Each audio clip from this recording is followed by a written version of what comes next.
Iba't ibang mga programa ang inaalok ng DOLE para sa mga manggagawa na naapektuhan ng pagsasara ng Philippine Offshore Gaming Operators. Kasama rito ang pagkakaroon ng job fair at pagbibigay din ng unemployment insurance benefits sa mga POGO worker. Si Criselyn Catarong magbabalita.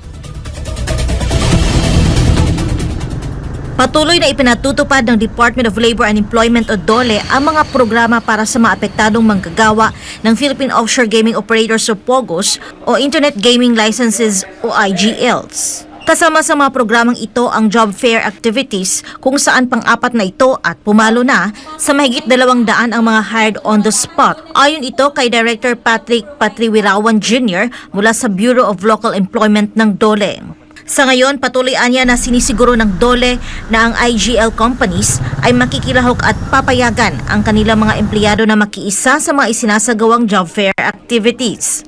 Iniulat naman ng ahensya na magkakaroon ng job fair sa darating na December 6 para sa mga POGO worker sa Calabarzon region. Bukod dito, nagbibigay din ang DOLE ng unemployment insurance benefits ng mga apektadong manggagawa. At sa kasalukuyang datos po, umabot na po tayo sa 435 po ng mga applications para po maproseso ang kanilang unemployment benefits.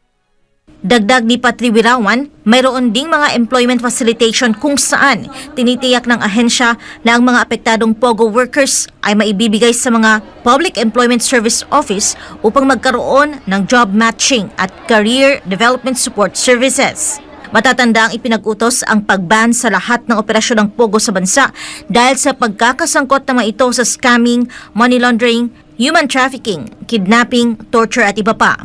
Samantala, hinikayat ng DOLE ang lahat na maaring bisitahin ang kanilang online job portal, ang philjobnet.gov.ph, upang makita ang mga available na bakanteng trabaho online. Para po sa lahat ng ating mga kababayan, mga job seekers po, inaanyayahan po namin kayo na lumapit, dumulog po sa ating mga Public Employment Service Offices upang magbigay alam at upang makaalam po ng mga current available opportunities po natin, yung mga vacancies po natin sa kani-kanilang mga cities, municipalities, and provinces. Para sa Diyos at sa Pilipinas kong mahal, Criselyn Catarong, SMNI News.